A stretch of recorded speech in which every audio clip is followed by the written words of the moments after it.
What's up, everybody? I just wanted to hop on here and update you guys and do a little bit of storytelling about some of the stuff that's been going on. And it was in regards to my first guys' night that I hosted last night, my reading, what I'm reading, and my attempt to enter college and where we're at with that. So just a little bit of updates and unpacking some takeaways from all of these things. So we'll go through them one by one, and I think we'll start with the reading, what I'm up to, what I've been reading. So as I said before, I did booktube, and a lot of people know me from there, but I haven't been reading as much, and I'm not sharing as much either, and there's a couple of reasons for that. One is I go through hot and cold phases where I'll be really into nonfiction and really into fiction and then into fantasy and then to literary fiction, and it kind of bounces around. Then I'm into nothing. I just need a long break. So whenever I try to do something on social media and make my channel, my social media is about one thing, I know it's futile. I try to make it not futile, and that's partly probably the bipolar in me is I do have bipolar disorder too, and that makes me create unrealistic expectations, unrealistic goals, and go really deep into one thing and then completely just fall apart. And that stuff does happen. I have to be careful with it. So part of what I'm making this video for is from the lens of what I'm doing now with that understanding of how the brain works. And honestly, there's this idea of what does something cost?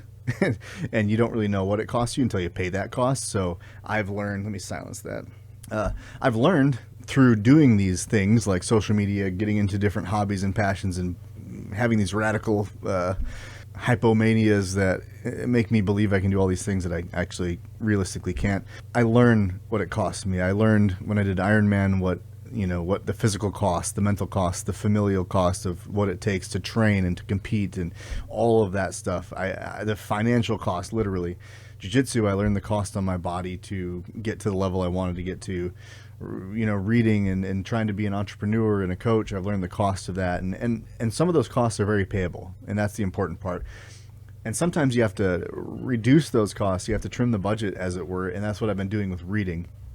So I was spending a lot of money on books to really just go gung-ho into this arena of reading, and it was great. I was, writing my own novel. I was reading a ton, and it felt really good. And then in life, when you go in one side, like passive, sit down, do, read, that kind of a side, there's a part of you that always wants to pull you into the active, because we want both. We want the passive and the active. We want the recovery and the action. We want we don't want it, but we want the sadness, depression, and we want anger. We don't want to just sit in one side too long. Our body doesn't like that. So our mind will create ways to vary between the two. And so I was really into reading, and then I wanted to be much more active physically, and then I didn't have time for reading. I couldn't balance it all. But what I found is a good way for me to sustainably connect to reading by reducing the amount I'm reading. And what I'm doing now is I'm reading manga. I've been doing a bit of exploration over here. You can kind of see these two tiers are some of the manga that I've been into. I really enjoy it. I like it much better than American comics, and I don't know, ever since I was in 5th grade I liked it. But here's story number one. When I was in 5th grade, I had friends, but I really gravitated towards the Hmong population. And the Hmong people were from Laos, and their family came over, my friends were second generation Hmong from Laos. And they came over after serving American side in the Vietnam War, and they brought them to where I was from in Wisconsin because they said it kind of replicated the topography of Laos. I can't confirm this, but anyway, I was really interested in their culture. I was enjoying them as friends. They were who I gravitated towards. They taught me how to break dance. They were into tuner culture for cars that I was into. They would draw anime and manga. And I remember in school, they would sit in front of me sometimes, and they always made these custom t-shirts with their own custom anime characters or manga characters. And I would just draw them. Like on my notes when I was supposed to be listening, I would just be drawing their t-shirts because I just had a really good time drawing in that style. I just never really had the ability to create it from scratch. I always have to have a reference of something to look at, and I can draw it. But I really enjoyed that. The problem was I could only hang out with them in school because in that time, I'm sure it's different now, but they had very strict familial guidelines that the Hmong kids were not allowed to hang out with anyone outside of, the green Hmong, the black Hmong, the white Hmong, the striped Hmong, like all the different. I don't know if it's religion. I mean, it attaches to the religion, but it's based on the group you're in is based on the type of attire that the women wear for formal attire. So it would be a striped dress or a black dress. Anyway, that was how you identified what group you were in. And so sometimes it was very much you had to stay within that group. A white kid, not in that group. So I would make friends with them, and they would say, the problem is that I can only be friends with you here, and you can't come to my house. I couldn't date the girls that I was interested in. And so it was very weird. Like, this was an exclusionary thing where I couldn't go where I wanted to go. I couldn't indulge in getting to know these people and their culture the way that I wanted to. So it was just an awkward thing. But some of that stuff has stuck with me, whether it was in the Army when I started getting into tuning my own import for racing, or Dragon Ball Z, and anime and different things from that experience of exposure from those Hmong kids. And that is something I was kind of embarrassed by, or I felt I should, as a 42-year-old, not want anymore, but it is something I enjoy. And what I'm reading currently is Gachiakuta, number, 5? And so I've seen the anime, but I wanted to get into the book, and this is the best smelling manga that I've gotten in my whole collection. I'm always excited to get the Gachiakuta books because they're just it's the smell of newspaper from my childhood. The other ones don't smell like that, but this takes me back to being a kid and having the newspaper, the Sunday funnies, the Saturday cartoons, all that stuff. Oh, it's a scent memory, and I just love it. But this has been a really fun series to read and watch. I've been enjoying that amongst others. It's a really fun series. If you're interested in getting into manga, it's a great place to start. It's kind of a post-apocalyptic setting with sort of a magic system that is called givers. They're called givers, and they have vital instruments. So this guy on the front, he's got this spool for like weaving or clothing making, I'm not sure. You take these trash items or these physical items, and it's very based in animism where everything has a soul and everything has a purpose. So givers are able to take that soul in the item and make it turn into something else that becomes a weapon or a defensive item. And it's just really fun to see what they're going to make and who has what power and how they clash against each other.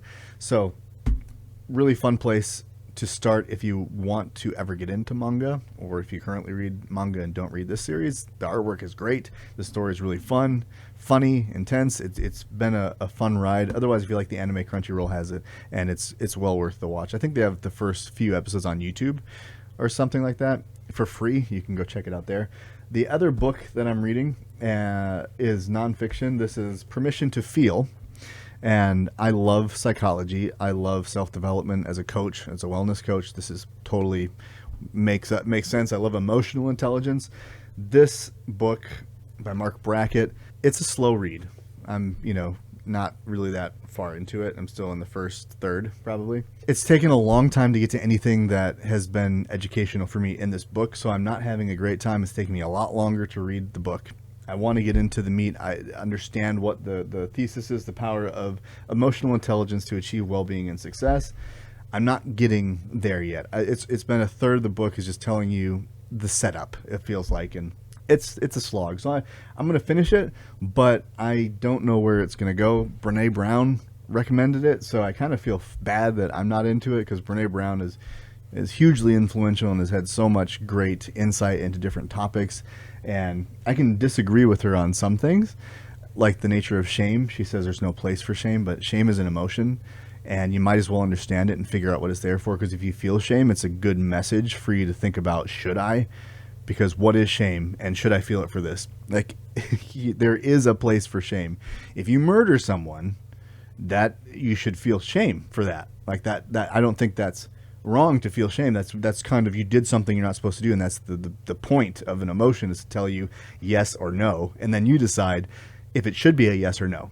So we shame ourselves too much, and I think that's her point. So I get it, but whenever people use exclusionary language or those absolutes, the black and white, bad, good, I'm always like, there's some nuance there, because if it's present, we can work with it. And so I haven't figured out what this is going to teach me yet, but we'll stick with it. The final book that I'm reading is DCC book number 2, and this one I started when I was getting Roman, my service dog, because I didn't want to read through all of my manga that I brought along and then have to buy it all again because, they cost monies. But I'm on page 84, and it's been not disappointing. I really enjoy this book. It is my favorite. The number 1 made my favorite. I just went cross-eyed for some reason, I think. It is my favorite all-time book. And so this is living up to the hype as well. I'm just going really slow, and I'm going to explain to you why. As I said, I have issues with going too deep too fast, and when I hit a wall, it hits hard, and it's a depression. So the way bipolar works is you get into manias, or I get into hypomanias, and it'll be like riding high for a good long while, don't need sleep, all these things are inspiring, I can do anything, I can achieve it all, I'm a new creation. And then as soon as you meet resistance, or for me, that impossibility, it just feels like that. It feels like this is a waste of time, this was stupid, you should be ashamed of yourself. There's that shame word. And you don't stop, you crash into a depression, and that can last a long while too. And part of bipolar treatment is and you do it through medication. I'm not taking medication. I don't want to. I don't condone people not taking medication. If you need it, you need it. But for me, it would treat the manias, not the depressions. Because if you treat the depressions, it can push you into a mania, and they're afraid of that. But it does some crazy stuff to your body. So I'm trying holistic methods to just be aware. I as a coach, I talk a lot about awareness. And the more awareness you can have, the unexamined life isn't worth living, right, from Plato. You can be aware. And so I'm getting a lot more aware when I'm being hypomanic, and I can see it every day and say, no, this is that thing in your brain telling you that this is the path. Go slow. And so I'm reading 3 books, and I don't read them every day. If I read manga, I read 1 chapter. And these are very short. Or they can be long if it's like Attack on Titan. They can be longer chapters, but sometimes they're very short, maybe even 4 pages. But that slows me down in my buying, and it keeps me looking forward to what's next tomorrow or the next time I get to sit down and read. So for, Dungeon Crawler Carl, I have really gone slow in this book, and I'm saving this for when I am getting low on manga for the month, that I can go to this, because this is going to take me a while if I read it slow. And then I have this, which I'm not enjoying, but I do have it to dip into nonfiction, so I'm not just in one genre, in one thing, obsessing over it. I jump in and out, and that has successfully so far for 2 months now prevented me from going too high and too low. I have had hypomanias, and my wife was like, I'm glad you know that. What are you going to do to prevent it from, how do you prevent it from crashing into the depression for a week or whatever? And I said, I don't know, but I have some ideas. And this is one of those ideas, is just keeping something. And I'll probably circle back to that when I talk about school, because that was the biggest test for me so far. No, you know what? Let's just go into school now. And then I'll end with guys' night. School, I don't know if I told you guys specifically what my goals are, but I'll tell you here. I want to be a counselor so I can serve nonprofits that help veterans, like Disabled Veteran, where I got my service dog from. I want to be able to be the best service member I can to that organization, to Project Echelon, the nonprofit I co-founded. If they have a need for me, I want to go there. So there's my heart, right? It's not to go and start private practice and make this huge thing, or start a YouTube channel where I'm the internet psychologist or something, or therapist. But I do want to share about that here. And the journey right now was the one where hypomania really rings true here. For 12 years or so, I have wanted to do this, to become a therapist, a counselor. And before that, in high school, I was told, it was my number 1 career aptitude score. It was psychologist, novelist, musician, artist, filmmaker. Like, those were my top 5 or whatever. And they're like, none of those. So we'll go here. And they just told me I couldn't do it. I don't have the grades for it. I don't have the academic acumen for it.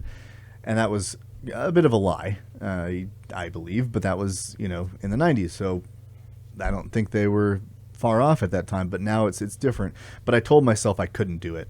And so I just wasn't even interested. 12 years ago, when I got my first service dog, I became incredibly interested in it. I loved it. I went to different warrior detox programs, and I just loved the work. I love being in the container and thinking critically and hearing stories from people and making the connections they can't see to help them bring a little bit of clarity to the chaos of the mind. And not that it had to be veterans, but that's where I feel like I can have the most impact because I have a shared experience. So applied for school after this last block of getting Roman, and that was 21 days of in the container. Loved it. So that just got me so motivated and so excited and hypomanic, and I know it. But my wife was supportive of the idea, and that made me feel intimacy. So much intimacy, because that's something that she hasn't been open to, and rightfully so. I mentally wasn't ready for that, and there's a whole lot of concerns about school. Can I handle the schedule? Can I do half-time, full-time? Can we financially do it when we have certain financial goals? And yeah, I'm not excited because I'm not going to go and get these degrees and then make a bunch of money off of it. I'm just doing it so I can serve to the best of my ability, so it can't cost me that much money where it's going to hurt our family. Different conversation. But I have had a lot of obstacles in my application to do this, and one of those obstacles was funding. I went to the Voc Rehab program, which is education benefits to get a veteran to become gainfully employed. It's a program I've used before. It's wonderful. It does take away the tuition cost, and you pay for books and things like that. But I mean, you're talking a huge reduction in that.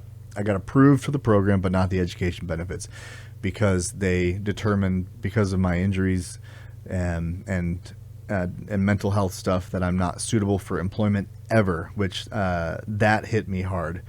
Because one, I don't believe that I'm limited to be this unemployed person or I can't do work. I just recognize that a lot of bipolar people struggle with consistent employment. It's a real thing. And with my brain injury, it makes things hard. The last jobs that I had, I got fired from them all because of these things. And I've done so much work on it, and I've found where I can be functional, but it's not gainful employment. But I would make a difference, and that's the only reason I really want to do this, is for myself, because I want to have that purpose. I want to be able to serve to the best of my ability, but I want to make a difference if I can. It's not about the money. And for them, it is about the money, and it is about, and I get it. You're investing in someone to then get them set up so they can have this life that the society wants them to have, or what we think is success. But I could be so successful if I worked in something I'm passionate about and wasn't concerned about the money, and I was concerned about making a difference. I know that's not realistic. So that hurt. It hurt to be rejected, to realize, well, here's reality. Hypomania is here. Smack into reality, and then you fall off the cliff, right? And I did for a day. But then something new happened, and that was, why am I going to give up? I always give up. And then I tell myself why I don't like it. In the past, I always say, you don't even want to be a therapist. You'd be horrible at it. You couldn't even handle it. Like, you're just saying it because you saw it in a movie once, or you had one conversation and it felt good, and just quit. You can never write a novel. You could never make a movie. Why even try? You don't even like reading books because it's a waste of time. You're not smart enough to even articulate why you like a book. And my brain, the default mode network, is to get myself away from the pain of disappointment and instead tell myself and remind myself why it was foolish to begin with, so that no one else can shame me. But I caught it, and I said, no, there's things I can still do. We can still make this happen. I have to go look at what scholarships, what grants I can qualify for. I can do that work. I can talk to the schools. I can apply at different schools. So I'm going on all those paths. And that helped me because it gave me hope again. And hope is the killer of depression. So is expression. And if you're talking out loud about it with people who are safe, depression will dwindle, I promise. If you have hope, it's hard for depression to live because you know what's coming tomorrow. It's not a magical pill, but it does help. It's harder to be depressed when you are hopeful. It's that shutting off of a path that oftentimes creates a big spiral. There's other reasons too. I think of depression as I'm being someone I'm not supposed to be. I'm doing something I'm not supposed to do. I'm not doing something I'm supposed to do, or I'm not acting as my true self. And it's this mask that we become aware of, that we want to kill that mask, get rid of it, which is good and noble, but we confuse it for our actual self. Okay, so I don't mean to get too deep into any of those topics, but I want to move on to guys' night. So I had this idea when I was in TAV for a goal. We had to create these goals. Disabled veteran, where I got Roman, my service dog, and Maddie, my previous service dog. You leave and you have what goal do you have to achieve in a week? What goal do you have to achieve in a month, in a quarter, in a year? All those things. And my month goal was to have a guys' night, to invite the neighborhood guys to my house in the backyard and have a cigar night, have some drinks, and have a fire. And I got 7 responses of, yeah, that sounds fun.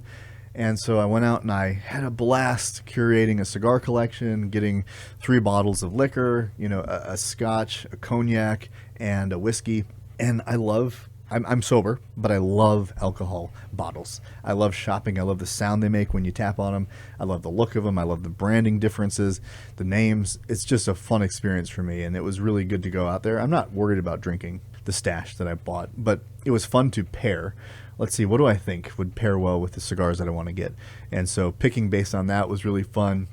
And then getting some Guinness and getting some Dos Equis for beer options, that was really fun because I was just really thinking about it. And this is like hospitality, and I'm not a really big guy into hospitality. So to connect with that part of myself was really fun. Then going into any humidor is a blast. That is where temptation lives for me, because even if the cigar smokes poorly, I don't even like it, that looking at them, just looking at the branding, looking at the color of the leaf, some of them they look delicious. Doesn't mean they are. I'm just saying aesthetically, the vibes in the humidor, I love it. I love the craftsmanship, the hand rolled craftsmanship. So when you're holding it, someone hand rolled it and put a lot of care into it. It's really fun. And so that was a blast. I went a little over budget, a lot over budget, by double, I think, but it was so fun, and I won't do it again. Hypomania is ending up here, and then the reality, boom, okay, how can I make this work on this budget? And I figured it out. So that's a huge deal for me. So anyway, I have this curation. I have all the stuff ready, and it was last night at 7. I had everyone coming over. And so for the last hour of 6 to 7, I went and put out the ashtrays. I got the cutters, I got the torch, I got the lighters, I got the cigars, the humidor, the travel humidor. I've got the bottles and glasses lined up over here for liquor or libations. And then I got the cooler for beer out there, and I'm putting the fire together, and I light the fire, and I sit. And 7 o'clock rolls around and nobody comes. And 7:30 rolls around and still nobody's coming. Couple people text, say they can't make it. Okay. One guy says he can make it after 8 because he had a friend come into town from Arizona. Like, all these things are, valid things. It's family stuff. Like, I get it. People can't come. And then my 11-year-old daughter comes out and asks if she can sit with me. And I said, of course, absolutely. Then my wife comes out with Roman and asks if she can sit. And so she sits. And then my 15-year-old comes out and asks if she can be out there. And I'm like, yep. It looks like it's just going to be us. So I ended up having guys' night with my wife, 2 daughters, and Roman. So at least there was a male dog for guys' night. So I was still outnumbered. But it was a really nice night. I didn't feel bad about it. I was just proud of myself for doing it, because the deal is, whether you're healthy or unhealthy, trying to grow, trying to put yourself out there, it looks different. What's challenging looks different to everybody. This might be the most basic thing for someone to do, but for me it wasn't. For me to even ask people to come over to my house and I was going to host an event, that's a big deal for me. I don't do that. I'm pretty reclusive in that regards. So it was a big step. I was proud of myself and I was excited. I was legitimately excited, but that was like, I was really excited to take people through the humidor, to see what drink they wanted, explain the idea behind why I got different things, and that was fun for me. I was excited about that, and I was looking forward to getting to know some of the guys. And it didn't happen, but I ended up having a really lovely night with my family, and I can't complain about that. It was really nice. And when 9:30 rolled around, I smoked a cigar not by myself, with my family around. And I said, it doesn't have to be a party. I just wanted to do it, and I had a really nice time. And I got to I answered some questions from my wife about cigars and why there's a torch versus a lighter and the match, or all these different things that she asked about in a non-judgmental way. And I got to share something I care about with people I care about. And so it was a really good time, and I still feel fine. Sometimes I can feel fine in the moment, and the next day I'm like, oh, nobody even likes me anyway, so why did I even bother? and then I'm, messed up. That's not what I sound like when I'm depressed. I'm just doing a character, okay? But I do get that way, where it hits me like a freight train the next day, and it's not doing that. Maybe tomorrow. I don't know. We'll see. But alongside that, I'm getting back into my exercise routine and getting physical again while reading my books, while planning these events, while learning about cigars, while learning about what it's going to take to get me into school and what that path looks like. All these are good things, and they keep me grounded, and they're separate enough that I don't get into one thing as the hope and joy of my future, that this has to work out, otherwise I'm depressed. I have varied interests that are reduced and not overinflated, because then it becomes one interest and then I hate it. I don't even like manga. It's stupid. I can't even believe I even read one. I've learned my lessons in the past, and I've applied what I learned from it, and that's the key to any kind of change in life. So I'm feeling really good right now. That doesn't mean perfect. It just means I'm feeling really consistent and good. And that doesn't mean I'm going to post more. It doesn't mean any of that stuff. It just means I'm doing what I want to do, and I'm presenting myself as best I can, because that's something else that I've hidden a lot, is trying to fit into every room I'm in and not just boldly being who I am, not in an aggressive way, but just owning it, own who you are. I want to embody that after I figure out who I am. So I just wanted to share that with you guys and just be casual about it. I have some ideas of things that I can do, and I don't know if I'll ever do them, but I want to have some more longer conversations. Working title is have the slow down, right? Like I just find so much value in slowing things down. It's one of the things I love about a cigar is it takes 60 minutes to smoke it or longer. And it's a really connected experience. If you don't draw from it, it goes out and you have to relight it. And if we don't stay connected to our passions and the things that we care about, or it goes out and we have to relight it, or we draw too fast, smoke it too fast, and then it burns our tongue and it's not a fun experience. And the wrapper doesn't burn and it just burrows deep into it. So when you ash, it's like this, it's like a turtleneck around the ash. So you have to find the right pace for all these things, whether you care about them or you have to get them done, for work duties and things. Like we have to find a way that we can pace things. Otherwise we burn out or we burn ourselves, And there's just so many more lessons that I'm learning as I smoke a cigar. And I know that if I smoked one on YouTube, I would get nobody would see it, which fine, whatever. But the idea of having a slow down conversation outside appeals to me. And I don't know what that'll look like, but yeah, I want it to explore different things and see where it goes. But I'm doing really good right now, and I'm happy. And I just wanted to share kind of an update. And as we go, I'm going to probably share more about the application process, where I'm at, and I'm looking at different colleges and figuring out where I'm going to go or where I could get accepted, because there's no guarantee I'll get accepted. I got a call this afternoon with Veterans Upward Bound. It's like a organization at the school for veterans to help get ready for it. So they're going to help me with certain things. See what that is. I'm excited about it. I'm going to call the DAV and talk to them about appealing my denial to see if there's anything we can do there. So all good things, and I'm excited about the future, and that's a really good feeling to have. So I hope you're doing well. Let me know how you guys are doing out there, and if anything that I said sparks curiosity that you want to know more about, please let me know, because I'm just gonna, if not be told what that's interesting, I'm just gonna do whatever I want to do. Even still, I will anyway.